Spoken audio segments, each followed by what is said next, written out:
Welcome to the original theory of conspiracy, the inside story. I've dusted off the old recordings for another look at some of my favourite conversations. I've also added fun facts, retrospective thoughts, as well as some insider knowledge on how we create each episode. In some cases, I've trimmed the episodes just to the core conversations. Don't worry, I've kept in all the funny bits like bloopers and some of that banter that we had. If you've listened to us before, I know that by the download figures that some episodes were definitely overlooked, so now's your chance to have another go around. If this is brand new, then welcome. I'm sure you'll find something you enjoy, but strap in for a bumpy ride. If you're wondering where all the other episodes went from seasons 1 and 2, well, unfortunately these needed to be archived due to hosting restrictions and to make room for new content. But you can still find most of our content on the YouTube channel, well, the ones that YouTube decided not to take down for censorship reasons. You'll also find some extra videos on there that were never turned into podcasts. If anyone wants to reach out to us, YouTube is probably the easiest way with a comment, as we no longer really monitor the other social media accounts. As always, I'd love to hear your feedback.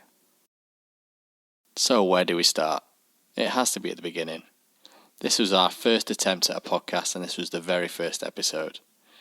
The conversation was probably recorded late November, early December 2019. By the time we edited it, it was published on Christmas Eve 2019. It's probably the roughest audio quality, so they will get much better after this one. But remember, we were still learning, and I've done my best with the editing suite to make it as clear as possible. When we started out, there were 3 of us.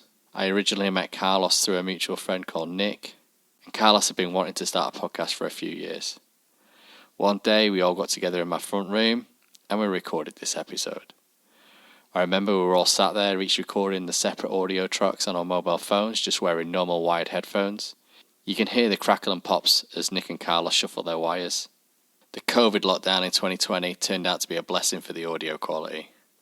I remember this particular recording was split over 2 different nights, and it was probably the only one that ever did that. On the first night we went down a rabbit hole with Nick trying to find these lost photos he remembers. We never found them. Maybe they were fakes, maybe they were taken down as some sort of clandestine cover-up, or maybe they're just false memories created by Nick. I know where my money's at. We chose a 911 conspiracy to start with, because for 18 years prior to this recording, Nick has sent me hundreds of conspiracy videos, and I've spent countless hours debunking and picking holes in each one. But the debate still continues to this day, no matter how many times I refute the conspiracy claims with peer-reviewed, repeatable scientific evidence or alternative plausibility. The conspiracies just keep coming. Okay, without further ado, let's kick this off.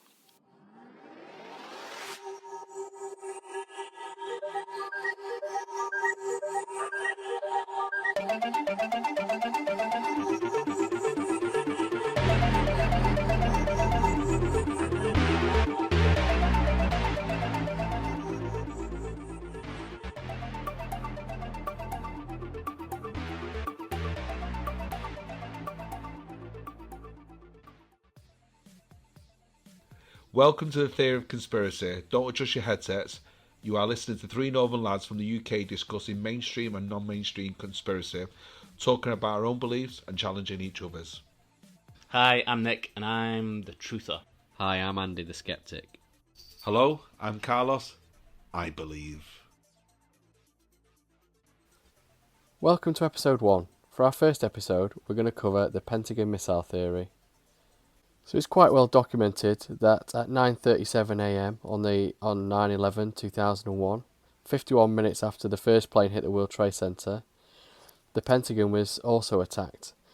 Although dozens of witnesses saw a Boeing 757 hit the building, conspiracy advocates insist that it was a missile and not a plane that hit the Pentagon. Because 9/11 is so complex, today we're just going to discuss evidence directly relating to the Pentagon missile theory and Flight 77. To be honest, unlike the rest of the conspiracies surrounding 9/11, I thought that it was fairly much agreed that the missile theory was dead, but the two of you both err on the side of the missile rather than the plane. But I suppose once stuff's on the internet, it doesn't go away that easy. So there we are. So we're basically going to run through the aspects of the myth, why people think it's a missile or not. Hopefully we've all gone away and done our own research. I know I have. So I'm going to open it up to these two. So one of the first biggest elements of contention is the fact that it looks like a relatively small hole inside of the Pentagon compared to the wingspan of a plane. I believe the hole was 75 feet, and the wingspan of a 757 is 124 feet. So I'm going to open it to Nick. What's your thoughts on the hole size? See, I don't like to get bogged down with details because I think there's as much misinformation out there as information. So, hole size, yeah, tricky. How does a 130-foot plane fit into a 75-foot hole? Tricky one. But that's kind of most of the damage you can see on the outside. I'm interested in the further damage that was on the inside. And also, when I looked at this years ago, there was a lot more pictures on the internet than there is now. It seems to be now there's only a few pictures, and you look at the pictures, you think, well, where's the other pictures? They must have taken a picture after that one, and a picture after that one, and a picture after that one, and a picture after that one. And they must have taken a whole load of pictures, and absolutely no pictures at all now I can find of the ring. What ring got hit? The E-ring got hit? So it goes from the outside, doesn't it? Is it EDC? EDC. So all we get to see is the picture all the time of one 12-foot, 16-foot, whatever you want the details to be, a hole on the inside of the C-ring. I want to see the hole on the other side of the C-ring, and I want to see the hole that's in the D-ring, both sides of the D-ring, before. Wow, I just wonder, why is that evidence not there? What are they hiding? Where has it gone? Why are they only showing us this one little hole and saying, look, this is what done it? Well, I want to see the rest.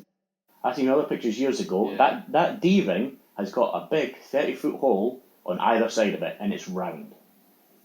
Yeah, it's like the hole in the C-ring, but bigger. And it's on both sides of that building. That's why I'm absolutely convinced that a missile done that damage. I've seen those round holes created before from missile damage. It's consistent with that. And I'm not going to be moved on that theory. Until I see this evidence of these buildings that look more like a plane's gone into it, then you won't shift me from the D-ring has got two round holes on either side of that building. Okay, we just can't find any. Because they've been taken off the internet, because they've been covered up. I've seen them years ago, that's why I'm convinced. Go on, Carlos. Yeah, do you think it was just echo sort of Nick's thoughts on there? Because I've done the same. I think me and Nick are sort of singing from the same hymn sheet. I've looked at many YouTube clips, I've looked at things from David Icke and even other podcasts, and there's two things where we can't explain. Things like the missile, because I'm not a military expert, I'm not a bomb expert. All I'll be able to put forward to is what's a certain journalist or a certain ex-military person's put forward, but I don't know if they've got a hidden agenda or they're told to put this information out. But there is some key elements where Nick alluded to before, which I'd like to add on to it, is where there's certain people have been saying it sounded more like a bomb. Obviously, I know a plane coming down would sound like a bomb, but these people are trained to know the difference between a bomb and a jet coming down. But also, they were looking at things like the smell, the smoke, the whole aura of what was happening.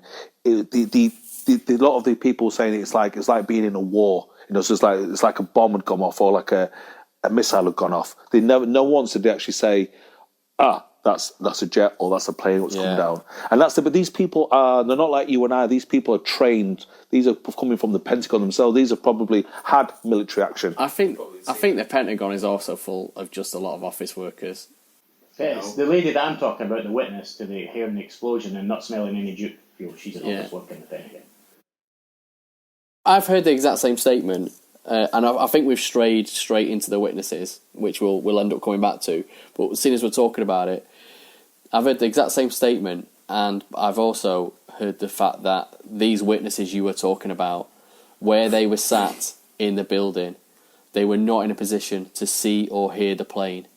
Obviously, they heard the explosion because that was the loudest thing that happened. Yeah, I don't know where she was. You know? And again, you don't know where she was in the building. So these people, these things you've heard and seen I think they all come back to the loose change video, which is literally a 2-hour video of eyewitness accounts taken out of context and just chopped up for sound bites, basically. But coming back just to the hole then, do you have a problem that the hole is only 75 foot wide when the plane is 124 foot wide? Is that evidence that it wasn't a plane? The obviously the size of the plane. Obviously, there's no footage of the physical plane actually going into the building. Yeah. You've got it's just the. I understand that if, say, for example, it is a plane, the plane could have impacted the ground literally 200-300 meters before the building, and it could have ricocheted. Even it could 10 feet before 10 the feet. building, It could have ricocheted and bits flying into the wall. But obviously, the pictures I've seen online, could they be manipulated? Could they be in photoshopped? Maybe, but it doesn't look like a jet's gone into. Like I say, because I've seen a few pictures online, which I've seen pictures of buildings like a church or other buildings what being bombed. It's consistent of a bomb going into it. Like I said, I'm not a bomb expert, but it's consistent.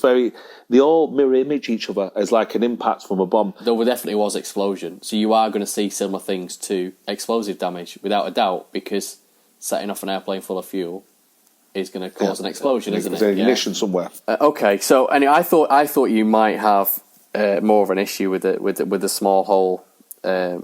So I did a bit of research into it. There's a guy called Mete Sozin, who was a professor of structural engineering at Purdue University, who specialises in the behaviour of concrete buildings. A quote from him is, "Crashing a jet doesn't punch a cartoon-like outline of itself into the concrete building." And some of the YouTube videos I looked at from the missile angle, they were basically, that was what they were proposing. Why can you not see the shape of the wings? Why can't you see the tail hit the building? So the next one, the actual airplane debris. For me, a quick Google image search brought up tons of images. I've got a couple of pictures where they show from a distance where the building's burning, but they don't see any aircraft anywhere. It's just like, and this is quite early into the actual devastation, and there's no plane wreckage. Clearly, a plane wreckage, a lot of things would incinerate. I'm not stupid. If somebody hits at 500 miles an hour into the ground, there's going to be, like you said, a huge explosion. But I'm expecting to see, I know I'm going to digress, but we just had that missile in Iran, and there's wreckage everywhere. But here, there's not much wreckage anywhere. If that fell from 8,000 feet, that's going to spread wreckage over 5 miles. This went into the side of a reinforced concrete building. No, but Just been specifically reinforced to protect against a bomb attack. No, but in Iran, there's lots of debris in Iran. There isn't a lot of debris. That's what I'm saying. Oh yeah, That's what I'm saying. Iran, they're not showing us any pictures of it. It's all just turned to liquid. I could see loads of bits of airplane. It's usually the same 4 or 5 pictures rehashed in different angles. So not only is there the images that are found on the internet of plane wreckage, seat belts. Suppose it. Okay, you probably think it's planted. I've heard that the people planted it to make it look like a plane. I'll be interested to see the pictures. Okay, all right. But there's also physical evidence such as the lamppost damage. So the first lamppost that fell hit a taxi. There's a picture on the internet of the lamppost and the taxi with the taxi damage, with the Pentagon in the background. There's the generator damage. There's pictures of the generator, and from what I see, when you look at the generator, you can see in the top left corner, you can see a circular chunk out of it, where as the planes hit it, it's the engine has basically clipped it. It pushed the generator back, and it's took the top corner of this generator that was sitting just outside the Pentagon. So there was that, but there were also 4 other lampposts that were knocked down by the wingtips of the plane as it was coming in. If it was a missile, that missile would have had to zigzag between lampposts to take them down. The missile was delivered by a plane. That's why eyewitnesses seen a plane. So the plane that fired the missile had to be flying at 20 feet high. Well, if you look at the flight recorder data, it probably was. So a missile hit the Pentagon, but also a plane hit the Pentagon. That's what you're saying now? No, the plane delivered the missile. That's what I've always said. The plane delivered the missile. So a plane hit 5 lampposts, potentially, and it hit a generator. Yeah. And in the last 3 feet. Well, I don't know if the plane hit the generator. Okay, so it hit 5 lampposts, launched a missile and then pulled up, and no one saw the plane fly over the building? I think people did, but I wasn't there, so I don't know. I'll have to... Okay. Yeah, I mean, that's potential. So, I've also seen conspiracy theories that say that the fucking lampposts were knocked down after the event. Those crazy motherfuckers are everywhere. I don't particularly agree with that one. That's the thing. That's the bit I don't have an explanation. What you're saying is obviously a good question, but I've seen probably the same videos as Nick's seen where a plane has delivered the missile, and they could have literally after the event, because to backtrack, obviously, if you want to leave the perfect crime, you need to leave fingerprints. And obviously you need to leave a footprint, you need to leave a paper trail. I think there's so much misinformation out there. That's the thing. To say that somebody's come along after the event while we can see the building there on flame still and gone and fucking knocked over these lampposts seems a bit woo-woo to me. But it's just too much shit out there. As far as I'm concerned, it's fishy as fuck. I do believe a plane did deliver a missile. What happened to that plane, I do not know. But I do believe a missile was delivered. A plane did deliver a missile. Well, maybe if there was video footage of the crash, which is our next point. It was some pretty accurate flying as well, because I think it landed smack on where it wanted to land. Anyway, back to video footage then. So, go on, Carlos. You go first. Where do you stand on the actual video footage? Lack of the 5 frames that they released. The 5 frame out of if it's 85, 86 cameras and there's 5 frames. I understand there's positioning there because not all 85 cameras, correct me if it was 85 or 86 cameras, actually, and not everyone, some are painted to the back, some are pointed to the front, the side, up and above, everywhere. But to have 5 or 6 frames, it just shows, like if you look on somebody's CCTV, if someone's house gets burgled, they'll present more than 5 frames to the police officer.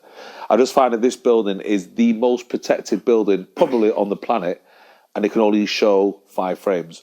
There's other evidence where with eyewitnesses in people who worked in gas stations where their video evidence was confiscated. Yeah. It could be they could be lying, they could be making up, but a lot of them, it's not just one, it's quite several people who worked in supermarkets where their CCTV was instantly confiscated by the FBI. So that raises red flags for me.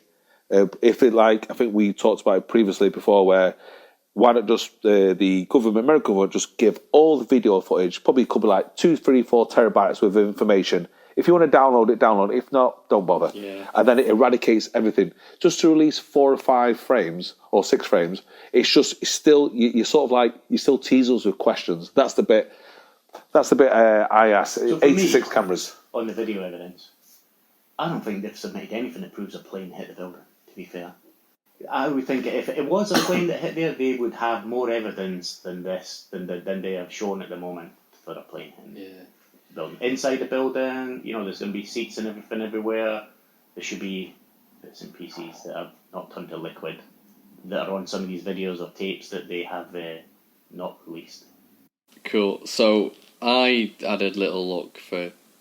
Well, obviously, I watched the video footage they released. It's it's on there on YouTube. Loads of people have done different things with it. I did find out that in 2006, through Freedom of Information Acts, the FBI actually did release the footage from the gas station and the DoubleTree Hotel. I've not seen them, but I do believe that. I think the gas station one, it was just pointed in the wrong angle, so you wouldn't have seen anything anyway.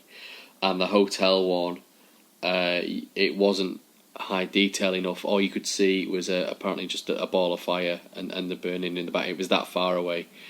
But that footage was released. I find it quite convenient that they've released it 5 years later, and to prove it doesn't show anything. But we've kept it for 5 years. They released it because of a Freedom of Information Act. Yeah. Well, that's the thing. By keeping things down, like I just said, they must have 2 or 3 terabytes worth of information. They'll say, "This is the website we've created. Download it all if you want." Why 2006 anyway? People were submitting them for Freedom of Information Acts on day one. Don't you think it's coincidental that this is the most protected building in the world, and we can only find 5, 6 frames?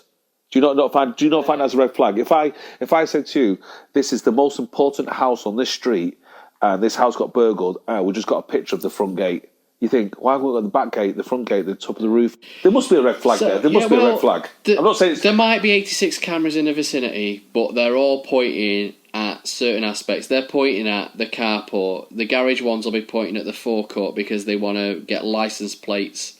Make sure people aren't up to no good near flammable fuels. The one in the hotel, again, is probably pointing at the hotel grounds.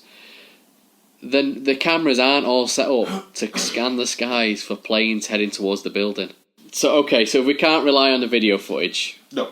Got to get some eyewitnesses, yeah? Yep. Okay, so there were over 130 eyewitnesses that saw the plane hit the Pentagon. If anything, the large amount of witnesses has probably added inconsistency to the evidence. For example, some people saw a plane fly on the north side of the gas station. Some people saw the plane fly on the south side of the gas station.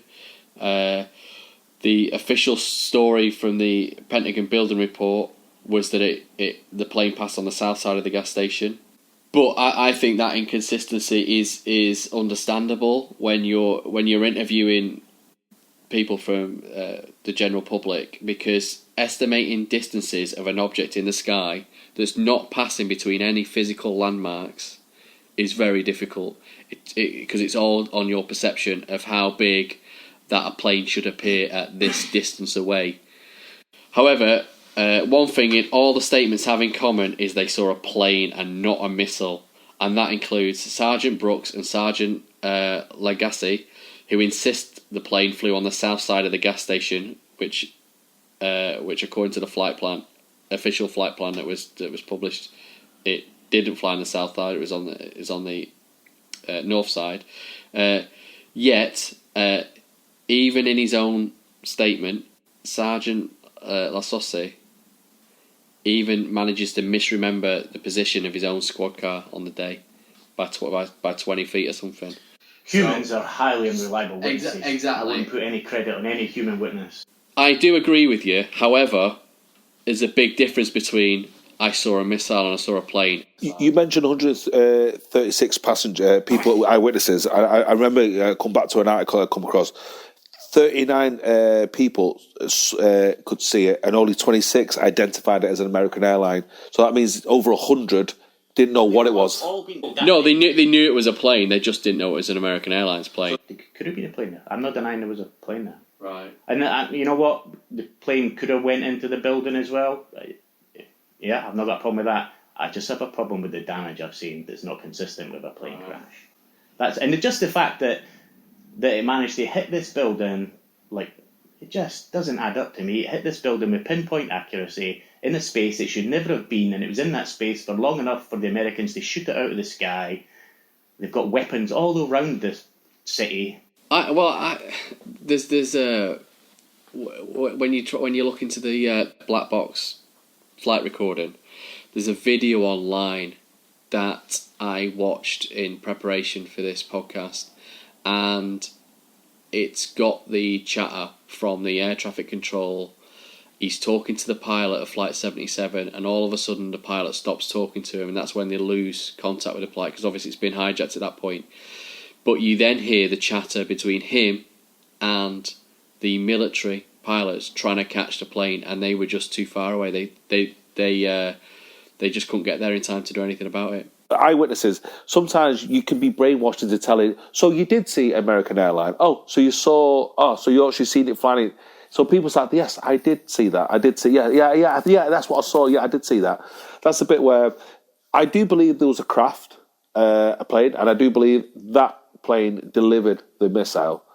That's the bit when it starts going sketchy. It's just the eyewitnesses, the camera frames, the whole day was just so crazy. So it's just so many coincidences for this to go. It's like the perfect crime.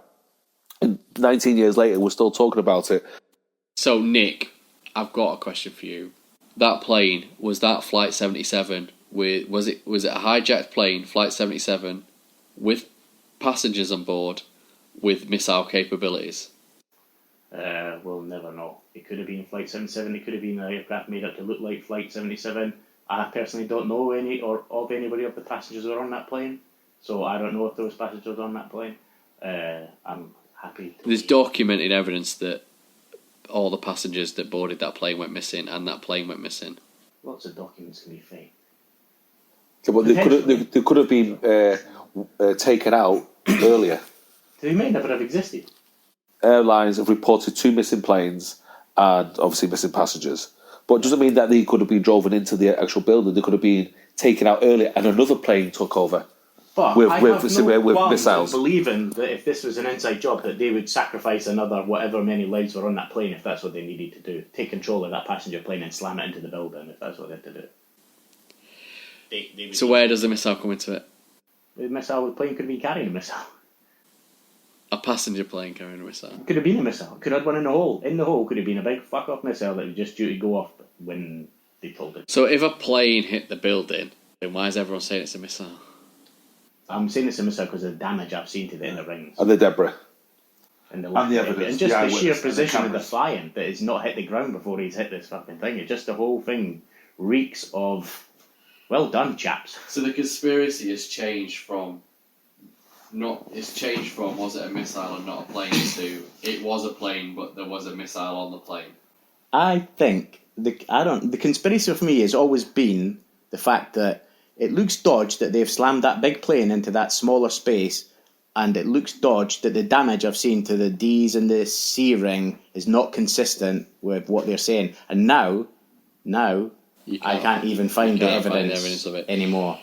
So I've got good memory seeing those pictures, and whether my memory's making it up or not, I now wonder why those pictures don't exist anyway. That shows the rest of the damage to the rest of the building. Listen, can I talk about Loose Change? I watched it, but I've sort of my head's gone a bit pickled. Yeah. So there's a number of versions out there when I googled it, and I know. Yeah, I watched the one on Netflix. So if it's the one on Netflix, When's the last time you watched it instead of just looking at an article that debunks it? About 3 days ago, because I was determined to watch. Watch the whole thing? No, I didn't watch the whole thing because I had lack of time, but I knew. Wait, in there, you must have seen the guy that was in the bunker with Dick. No, Dick Cheney. I just found the bit that was poignant to what we're talking about today. Okay. And was there not a guy in there that said he'd seen a plane fly away? No, I couldn't find him. I have looked everywhere. I have looked everywhere for that clip where you said, "Oh, I saw a plane take off vertically after launching a missile or whatever." Whoosh. Looked everywhere for that. I cannot find it anywhere, Nick. I mean, I did this more than 10 years ago. Last time I looked at this. So Loose Change, I did want to talk about it because I watched it in preparation. I watched part of it in preparation for this. I searched through for the bit about 9/11. Pentagon. So, just for the listeners, if they don't know what Loose Change is, it's one of the most popular conspiracy videos online. I don't think it's that popular now. You don't think it's popular now? I think it was in the day, but there's now several versions of it online or on YouTube. But they're all a blizzard of statistics, photographs, documents, eyewitness accounts, and supposedly expert testimony. The original video was created by a guy called Corey Rowe, Dylan Avery, and it was actually started. So Dylan actually started writing Loose Change as a fictional screenplay, which was based around discovering that 9/11 was an inside job. So he started to create the video as a fictional screenplay, him and his mate, for literally just using a laptop, barely any money, and he was just scavenging the internet for footage. So what do you think about that? The fact that it was... I think it's good. The fact that it was a fictional screenplay. I have a problem with that. Everybody's mind changes. It's good to have a concept. Right. You've got to start somewhere. So my problem... Did he say it ended with a fictional screenplay? No, that's how he started. That's how they started to put the video. So my problem... They could have started it... Yeah. My problem with Loose Change is... It feels like commercial venture. It feels like circumstantial evidence. Which bit? All the bits that they throw at it. So the so-called facts they present to you. There's no actual analysis, documentation of those facts, any scientific testing. Which fact? Any of the facts that they quote at you in the video. They quote hundreds at you. Not one. Not one of the stuff they mentioned in that video is true. No, I'm not saying that. What I'm saying is there's no analysis of that fact once they say it. They spurt a fact at you and they carry on and they do the next one. There's no documentation. There's no scientific testing. There's just quotes and quotes and quotes taken out of context from just like the scattered testimony of traumatised eyewitnesses. And one of the big ones, and I think this is where this theory came from, one of the biggest... What theory? The missile? The theory of the missile. So where I think the source of this, the whole missile conspiracy is... Putting aside the pictures I think I've seen. Yeah, right. This is where I think it came from. And then all the other stuff has been filtered in, pictures and blah, blah, blah. This is where I think it came from. On the day before anyone had time to take any pictures, because it was still on fire, there was a guy called Mike Walter, and he was interviewed, and he says this, right, and this is in Loose Change, or the version of Loose Change I saw. I saw this plane, a jet, American Airlines jet, coming. It didn't add up. It was like a cruise missile with wings, right? And that I have seen shortened to it was like a cruise missile with wings, and they've even cut the bit out about it mentioned it's an American Airlines. Now, I will put this in as Exhibit 99 or whatever number we're on now, right? But I will link to this. So I'm going to link the original unedited video of Mike Walter, which was taken off like the news. And I'm going to also give you a video of Mike Walter himself that he put out a few years afterwards, because he was constantly getting contacted by people saying, "Oh, you said this about a missile and blah blah blah. Can you give me this? Can you?" And basically, in the video, he just wants to he says, "I want to settle the record straight." He's fed up of people twisting his words, taking what he said out of context. And there's even a quote where he says, "If you're getting to the internet for information, make sure you're getting the right information, and keep an open mind, but always try and get the facts." And I think they're two great quotes for him. Did he say that he didn't see the cruise missile anymore? He's saying he never saw a cruise missile. He's no more reliable than any of the other 120 odd eyewitnesses, right? And he's only described what he's seen. Fair enough. He's saying it. I'm not saying this. Airlines. I'm not saying this. This is not evidence for. This is not evidence against. This is where I think the missile conspiracies come from. Well, it's not for me because I've seen the holes. He said more that. Than I've seen No, he said that on day one. Right, you saw the holes years later. He said that on day one before anyone had seen any holes. Right, because the building was still on fire. No one saw no holes at this point. But then he got misquoted, and then there was another guy on the internet that was being interviewed, and he mistakenly said missile instead of airplane, and they've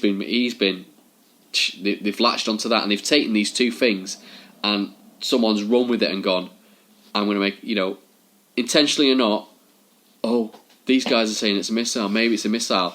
They've started to look for any evidence that will fit their missile theory, and I believe that's where the theories come from. You, years later, have then seen stuff that's been pre-prepared for you. This is why we think it was a missile. Yeah, so Carl's then, right, after everything we've talked about tonight, what do you think happened in terms of on that day? What happened in your mind? Was it a plane? Was it a missile? Was it a mixture? Go for it. I still think there's a plane delivered the missile.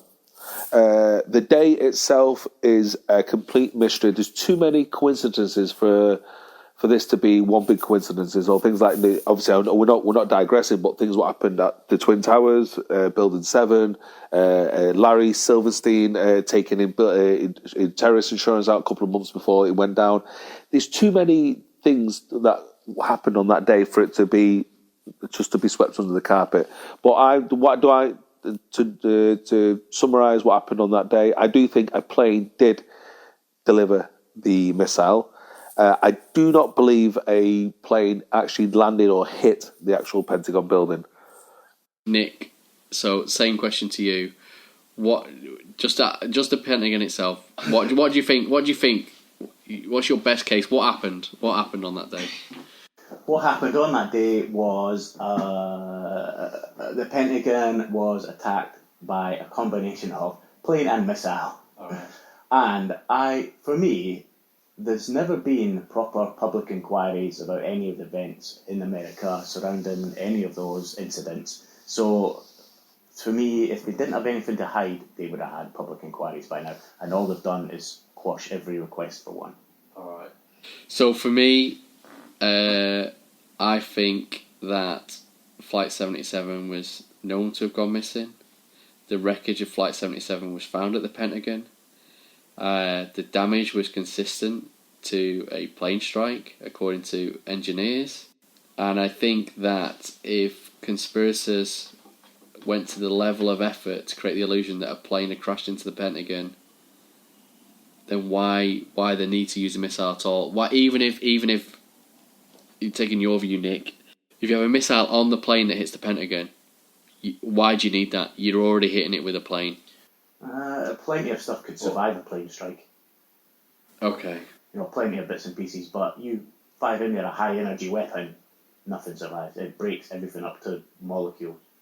I'm going to end on that quote with you saying high molecules thing. Right, so you've listened to the podcast all the way through and you're still here. And if you want to have a look at some of the stuff we said we'd share on social media, you can find us on Twitter, Instagram and Facebook. It's at TheoConPod. That's at TheoConPod.